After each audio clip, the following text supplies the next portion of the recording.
جی اگلا سوال یہ ہے کہ کیا کوئی شخص جو ہے وہ اللہ کے علاوہ کسی اور کی قسم کھا سکتا ہے یا نہیں؟ تو اللہ رب العزت نے قرآن مجید کے اندر مختلف قسمیں کھائی ہیں، اور پیچھے کے بہت سارے اسباق میں ہم پڑھ چکے ہیں، کہیں نبی کے شہر کی قسم کھائی، اور کبھی جو ہے کسی چیز کی قسم کھائی، کبھی والتین والزیتون، اس طرح اللہ پاک نے قسمیں کھائی ہیں، اور یہاں پر نبی صلی اللہ علیہ وسلم کی زندگی کی قسم کھائی ہے۔ تو اللہ رب العزت چونکہ مالک ہیں، تو ان کے لیے کوئی قاعدہ نہیں ہے، اللہ کے لیے کوئی قانون نہیں ہے کہ وہ مخلوق میں سے کسی بھی چیز کی قسم کھا سکتے ہیں، لیکن ہم چونکہ مخلوق ہیں تو ہم خالق کے علاوہ کسی کی بھی قسم نہیں کھا سکتے، ٹھیک ہے؟ تو جیسے یہ کہہ دیتے نا، تیرے سر کی قسم، تیری ماں کی، تیرے باپ کی قسم، اپنے بچے کی قسم، اور اسی طرح لوگوں میں ایک کانسیپٹ بھی ہوتا ہے کہ جی کسی کا ہاتھ پکڑ کے اپنے سر پہ رکھ لیتے ہیں، کہتے ہیں کھا قسم، میرے سر کی قسم کھا، اور جو ہے سچ بول یا قسم کھا، سچ بات تو چلو الگ ہے۔ تو اس طرح کسی کے سر پہ ہاتھ رکھنے سے، اس طرح کرنے سے قسم نہیں ہوتی، اور اسی طرح کسی کی قسم اس طرح کسی کی نہیں کھانا چاہیے۔ ہاں، اللہ کی قسم کھائی جا سکتی ہے، اللہ کی قسم، چاہے اللہ کہیں، رحمان کہیں، رحیم کہیں، اللہ کا کوئی بھی نام استعمال۔ جی، تو ایک مسلمان جو ہے اللہ کے اور اللہ کے ناموں کی کسی کی بھی قسم کھا سکتا ہے، اسی طرح قرآن کی بھی قسم کھائی جا سکتی ہے۔ اگر کسی نے قرآن کی قسم کھا لی کہ میں قرآن کی قسم کھاتا ہوں، تو یاد رکھیے یہ قسم بھی ہو جاتی ہے بالکل، کیونکہ قرآن مجید جو ہے کتاب نہیں ہے، بلکہ قرآن مجید اللہ کا کلام ہے، یعنی اللہ کے بولے ہوئے الفاظ ہیں، اور اسی طرح قرآن مجید کو اللہ کی صفات بھی کہا جاتا ہے۔ تو اس لیے مسئلہ یہی ہے کہ اگر کسی نے قرآن کی قسم کھا لی کہ میں قرآن کی قسم کھاتا ہوں، تو اس کی قسم جو ہے وہ ہو جائے گی بالکل۔ البتہ اگر کوئی شخص صرف قرآن مجید پر ہاتھ رکھتا ہے اور وہ ایک قسم کے الفاظ نہیں کہتا کہ میں قسم کھاتا ہوں، اس طرح کچھ نہیں کہتا، بس ہاتھ رکھتا ہے کہ سچ بول رہا ہوں، جھوٹ بول رہا ہوں، جو بھی کچھ ہے، تو اس طرح قسم نہیں ہوتی۔ قسم کھانے کے لیے قسم کے الفاظ زبان سے ادا کیے جاتے ہیں۔ میں قرآن کی قسم کھاتا ہوں کہ میں آئندہ ایسا نہیں کروں گا، یا اس طرح کوئی بھی بات کرتا ہے تو قسم جو ہے وہ ہو جاتی ہے پھر۔ تو خلاصہ یہ نکلا کہ مخلوق جو ہے وہ غیر اللہ کی قسم نہیں کھا سکتی، لیکن خالق جو ہے اپنی مخلوق میں سے کسی کی بھی قسم جو ہے وہ کھا سکتے ہیں۔ اب آگے جو ہے ہم آیات کا ترجمہ دیکھ لیتے ہیں کہ کس طریقے سے جو ہے وہ لوط علیہ السلام کے قوم کو فرشتوں نے جو ہے تباہ کیا تھا۔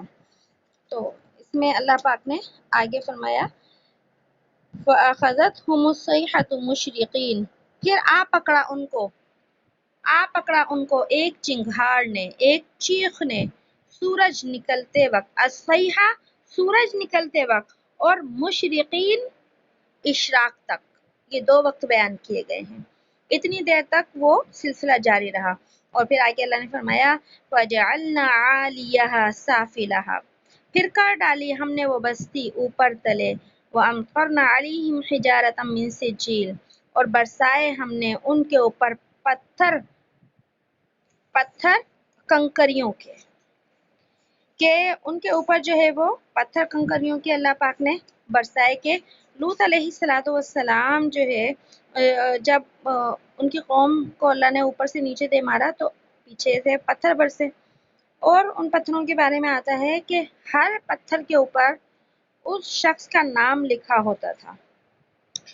اس شخص کا نام لکھا ہوتا تھا، اور وہ پتھر اسی کو جا کے لگتا تھا، اور اس سے جو ہے اللہ پاک نے ان کو بالکل تباہ و برباد کر دیا۔ اور پھر آگے اللہ پاک نے فرمایا کہ ان فی ذلک لآیات للمتوسمین، بے شک اس میں نشانیاں ہیں دھیان کرنے والوں کے لیے، جو نصیحت حاصل کرے اس کے اندر بہت بڑی نصیحت ہے کہ اللہ پاک کیا ہیں، اتنے بڑی طاقت والے ہیں۔ وَإِنَّهَا، اور بے شک وہ بستی، لبی سبیل، اور وہ بستی واقع ہے مقیم سیدھی راہ پر، ان فی ذالک، بے شک اس میں نشانی ہے للمؤمنین، ایمان والوں کے لیے، کہ بس اللہ پاک نے آگے یہی فرما دیا کہ اس کے اندر کیا ہے، نشانیاں ہیں، اور دوسرے نمبر پر یہ ہے کہ عبرت ہے۔ یہاں پر اللہ پاک نے اس بستی کا جو ہے، جو قوم لوط علیہ السلام کی جو قوم لوط تھی، اس بستی کا جغرافیہ بیان کیا ہے، اس کی حدود بیان کی ہیں، یا یہ کہہ لیں محل وقوع بیان کیا ہے اس بستی کا، کہ اللہ پاک فرما رہے ہیں کہ یہ جو بستی ہے یہ عرب سے شام کی جانے والے راستوں کے اوپر واقع ہے، ملک عرب سے شام کے راستے جو ہیں۔ اور اسی طریقے سے جو ہے اللہ پاک نے دوسری جگہ قرآن کریم میں ارشاد ان بستیوں کے بارے میں فرمایا کہ یہ بستیاں عذاب الہی کے بعد سے پھر کبھی بھی آباد نہیں ہوئی، کہ ایسی یہاں پر پھر اللہ نے ان کو آباد نہیں کیا کہ دوسری قوم پیدا ہوئی ہو، نسلیں پیدا ہوئی ہو، نہیں، بلکہ اللہ نے ایسی بستیوں کو، ایسی جگہوں کو آنے والی نسلوں کے لیے عبرت کا سامان بنایا ہے۔ اور اسی وجہ سے احادیث طیبہ میں ہمارے نبی صلی اللہ علیہ وسلم کا طریقہ آتا ہے کہ جب آپ علیہ السلام کبھی ان مقامات سے گزرتے تھے تو آپ پر ایک ہیبت طاری ہو جاتی تھی، ایک اللہ کا خوف طاری ہو جاتا تھا، اور جس کی وجہ سے آپ علیہ السلام کا سر مبارک جھک جاتا تھا، اور آپ اپنی سواری کو ان جگہوں سے تیزی سے جو ہے چلاتے ہوئے، دوڑاتے ہوئے لے جاتے تھے، کہیں ایسا نہ ہو کہ اللہ کا عذاب آ جائے، کیونکہ حالانکہ آپ کو پتا تھا کہ اللہ کا عذاب تو آپ کے اوپر نہیں آئے گا، لیکن جو عذاب کی دیکھیں جگہ ہوتی ہے نا، وہاں پر ان کے اثرات ہوا کرتے ہیں، جیسے کہ دیکھیے مکہ ہے، مدینہ ہے، اور کیسے کتنے ہمارے مقدس مقامات ہیں، تو یہ اللہ کی رحمتوں کے کیا ہیں، مرکز ہیں، تو یہاں اللہ کی رحمتوں کے کیا ہوتے ہیں، اثرات ہوتے ہیں، انسان کے دل کے اوپر وہ اثرات کیا ہیں، اثر کر رہے ہوتے ہیں، اس کے دماغ کے اوپر، اس کے وجود کے اوپر،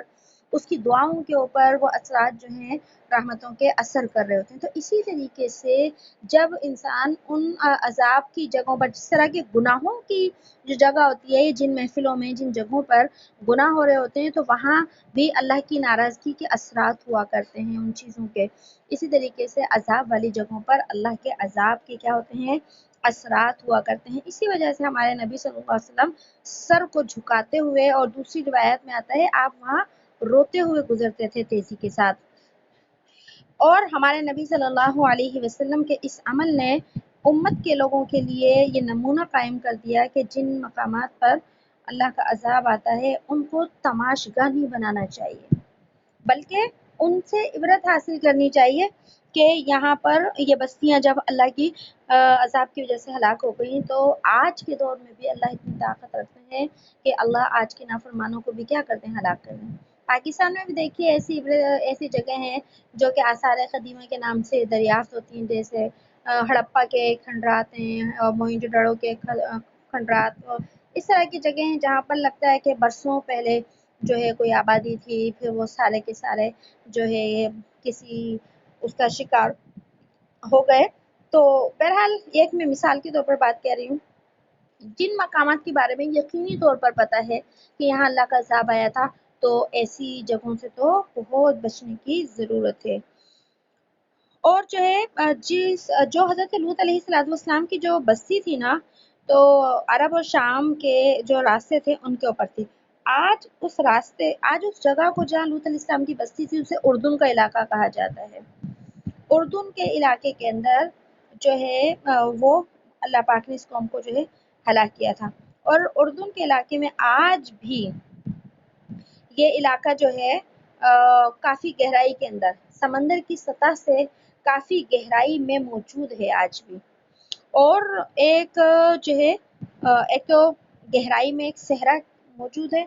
جس سے پتہ چلتا ہے کہ یہاں پر کوئی بستی جو ہے وہ ہلاک ہوئی تھی، کہ دیکھیں ارد گرد کی جگہ جو ہے وہ اونچی ہے، اور اس بستی کی جگہ جو ہے وہ گہرائی میں گویا کہ دھنسی ہوئی ہے، آج بھی یہ موجود ہے۔ اور اسی طریقے سے اسی علاقے میں ایک بہت بڑے رقبے کے اوپر جو ہے ایک خاص قسم کا پانی جو ہے وہ موجود ہے، اور یہ میں آپ کو پہلے بھی بتا چکی ہوں، اسے بحر میت بھی کہتے ہیں، بحر مردار بھی کہتے ہیں، اسے بحر لوط بھی کہتے ہیں، اور انگلش میں سے ڈیڈ سی کہا جاتا ہے۔ کہ ڈیڈ سی اس وجہ سے کہا جاتا ہے، یہ بحر میتی سے اس لیے کہا جاتا ہے، اس میں کوئی بھی جاندار چیز زندہ نہیں رہ سکتی، اس میں کوئی کسی قسم کی مچھلی یا کسی قسم کی جو پانی کی مخلوق ہوتی ہے وہ زندہ نہیں ہوتی۔ حالانکہ پانی اگر بارش کا بھی کہیں کھڑا ہو جائے نا، اس میں بھی چھوٹی چھوٹی سی مچھلیاں جو ہے وہ پیدا ہو جاتی ہیں، لیکن اس پانی کے اندر جب سے اللہ پاک نے قوم لوط کو ہلاک کیا، اس وقت سے لے کر آج کے دن تک پانی کی کوئی مخلوق اس میں زندہ رہ ہی نہیں سکتا۔ اور جب اس پانی کے بارے میں ریسرچ کی گئی ہے تو پتہ چلا کہ یہ جو پانی نظر آتا ہے اس میں پانی کی جو مقدار ہے نا بہت کم ہے، اور اس میں خاص قسم کا ایک تیل ہے یا خاص قسم کا کوئی لکوڈ ہے وہ اس کے اندر ملا ہوا ہے، جس کی وجہ سے کوئی بھی جاندار مخلوق اس میں زندہ نہیں رہ پاتی۔ حقیقت میں یہ اس عذاب کے اثرات ہیں جس کی وجہ سے اس میں کچھ زندہ نہیں ہوتا۔ لیکن ہمارے نبی صلی اللہ علیہ وسلم کا طریقہ تو یہی تھا کہ آپ ایسی جگہوں سے روتے ہوئے گزرتے تھے، لیکن آج تو یہ پکنک پوائنٹ بن چکا ہے، پوری دنیا سے ٹورسٹ آتے ہیں یہاں پر، انجوائے کرتے ہیں، ہوٹلز بنے ہوئے ہیں یہاں پر۔ بہرحال اللہ پاک نے تو قرآن کریم کے اندر ارشاد فرما دیا ہے کہ یہ جگہیں عبرت کے لیے ہوتی ہیں، اور جو ہے جو علم والے عقل والے لوگ ہیں وہ ایسی جگہوں سے جو ہے وہ عبرت حاصل کرتے ہیں۔